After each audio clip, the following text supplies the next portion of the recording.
할렐루야. 오늘도 주님께서 주시는 힘과 능력으로 영적 전쟁에서 승리하며 삶의 자리에서 거룩한 성도로서 힘있고 능력있게 살아가는 복된 날이 되시기를 주님의 이름으로 축원합니다.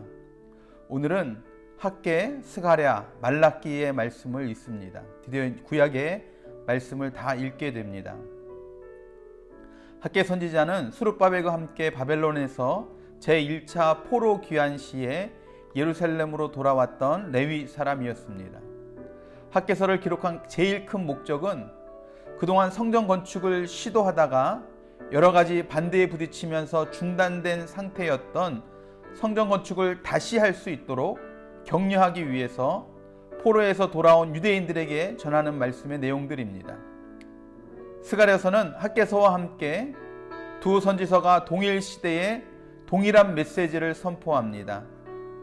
성전 건축과 메시아 왕국에 대해서 8개의 환상과 4개의 메시지 그리고 2개의 경고의 말씀으로 이루어진 것을 볼 수 있습니다. 그리고 말라기서는 구약의 마지막 책입니다. 단순히 순서상으로만 마지막이 아니라 시간적으로도 마지막에 해당합니다. 말라기는 하나님의 주권을 선포합니다. 하나님을 배반한 이스라엘에게 경고하시면서 하나님께로 돌아오라고 강권합니다. 또한 신약의 메시아의 오심을 준비한 엘리야를 소개함으로 큰 기대와 여운을 남기면서 구약의 말씀이 맞춰지게 됩니다. 그 중에서 오늘은 말라기 1장과 2장의 말씀을 통해서 우리가 함께 은혜를 나누도록 하겠습니다. 말라기의 말씀의 시대적인 배경을 먼저 살펴보면 학개 스가랴와 함께 포로 귀환 시대부터 느헤미야가 활동하던 시기까지 이 시기는 한마디로 영적인 암흑기였습니다. 이때는 이미 성전이 재건되었고 성전에서는 제사가 행해지고 있었습니다.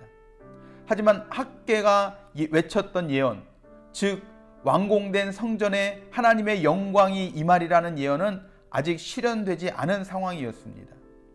이에 백성들은 신앙적으로 회의와 탄식에 잠겨 있었습니다. 이들의 종교적인 외식은 형식적인 것이 되었고 열정도 식어버렸고 남은 것이라고는 타락과 죄악뿐인 그런 시기였습니다. 말라기의 말씀을 크게 두 부분으로 나눌 수 있는데 전반부는 1장서부터 3장까지 하나님과의 단절을 야기시켰던 이스라엘의 타락을 다루고 있습니다. 그리고 맨 마지막 장인 4장에서는 하나님과의 관계의 회복에 대해서 다루고 있죠. 먼저 1장 6절에서 9절 말씀을 보면 당시 이스라엘 백성들과 제사장들의 형식적이고 경건치 못한 모습들을 보게 됩니다. 신앙생활의 기본적인 마음의 자세는 바로 하나님을 사랑하고 경외하는 마음에서부터 시작되는 것입니다. 말로는 하나님을 사랑하고 경외한다고 하지만 정말 그런지는 그들의 모습을 보면 알 수 있죠. 왜 이 시대가 영적인 암흑기가 되었고 죄악이 관영한 땅이 되었는지를 금방 알 수 있는 것이 6절서부터 9절까지의 내용을 보면 금방 알 수 있습니다. 하나님께 형식적인 예배를 드리면서도 무엇이 잘못된 것인지 알지 못합니다. 6절 말씀을 보면 주님을 공경하지 않으면서 언제 주를 멸시했느냐라고 따집니다. 거룩하지 못한 더러운 떡을 올리고도 어떻게 주를 더럽게 하였느냐라고 또 따집니다. 사람에게 줄 수 없는 것을 제물로 바치며 예배를 드렸다고 생각합니다. 어떻게 이런 일이 있을 수 있을까 싶지만 말라기 선지자의 시대만 있었던 일은 아닌 것 같습니다. 혹시 나의 신앙생활 속에도 이런 형식적이고 진정한 마음이 담기지 않은 신앙의 모습들은 없는지 모르겠습니다. 무언가 열심히 하고 많이 한 것 같은데 9절의 말씀처럼 내가 너희 중에 하나인들 받겠느냐라는 하나님의 말씀처럼 하나님께서 받으시는 것은 하나도 없는 의무감과 형식적으로 행하고 있는 것들은 없는지 우리가 우리의 신앙을 다시 한번 돌아보시고 하나님께 드려진 모든 것이 몸과 마음과 뜻과 정성을 다해서 하나님께서 기뻐 받으실 만한 것들이 될 수 있기를 주님의 이름으로 축원합니다. 이어지는 2장의 말씀은 크게 세 부분으로 나눌 수 있습니다. 먼저 1절서부터 9절은 제사장의 부패로 인한 저주의 말씀이 나옵니다. 그리고 10절서부터 16절까지는 이스라엘 백성들의 죄를 지적하고 16절 말씀서부터 2장 17절서부터 3장 16절까지의 말씀은 하나님의 심판에 대해서 이야기를 하고 있습니다. 그 중에서 첫 번째 나오는 1절서부터 9절까지의 말씀을 보면 앞서 말씀드렸던 제사장의 부패로 인한 저주가 선포되는데, 그 이유를 당시 제사장들이 하나님의 경고를 듣지 않고 마음을 두지 않으며 그의 이름을 영화롭게 하지 아니하였고, 더 나아가서 옳은 길을 떠나 많은 사람들을 율법에 걸려 넘어지게 하였기 때문이라고 말합니다. 이렇게 제사장들의 부패의 모습을 이야기하면서 5절서부터 7절까지에는 이상적인 제사장의 모델이 제시되고 있습니다. 여러분, 이 제사장의 이상적인 모델의 모습으로 살아가야 될 사람이 누구입니까? 말라기 말씀에서는 영적인 리더자였던 제사장에 대한 말씀입니다만, 신약을 살아가는 지금 주님께서 우리를 왕같은 제사장으로 부르시고 5절에서 7절의 모습은 오늘을 살아가는 저와 여러분들의 모습이 되기를 원하시는 줄로 믿습니다. 사실 5절 하반절부터 7절까지의 모든 내용이 우리들의 모습이어야 한다는 겁니다. 하나님을 경외하고 그 이름을 두려워해야 합니다. 입술에는 불의함이 없고 진리를 선포하며 화평과 정직함으로 하나님과 동행하고 사람들을 죄악에서 떠날 수 있게 해야 되는 모습이 저와 여러분들에게 있어야 될 줄로 믿습니다. 왜 우리가 이런 삶을 살아야 되겠습니까? 제사장이기 때문입니까? 오늘 본문은 우리가 그렇게 살아야 될 이유를 그렇게 이야기합니다. 7절 말씀에 보니까 제사장은 만군의 여호와의 사자가 됨이거늘 이라고 이야기합니다.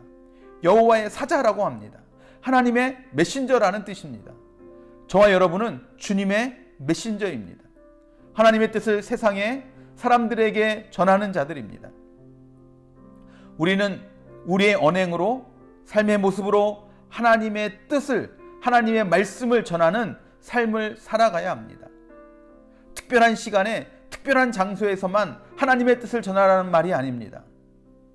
오늘도 주님은 우리를 가정으로, 직장으로, 학교로, 일터로 주님의 메신저로 우리를 보내십니다. 오늘도 있는 곳에서 하나님의 뜻을 온전히 전달하는 삶이 이룩되시기를 주님의 이름으로 축원합니다. 오늘 이 시간에 여러분 무엇을 어떻게 전해야 할지 주님께 물으시고 또 응답 주시는 대로 삶으로 하나님의 뜻을 전하고 드러내는 메신저로서의 온전한 삶이 이룩되기를 주님의 이름으로 축원합니다. 기도하시겠습니다. 사랑과 은혜가 풍성하신 주님,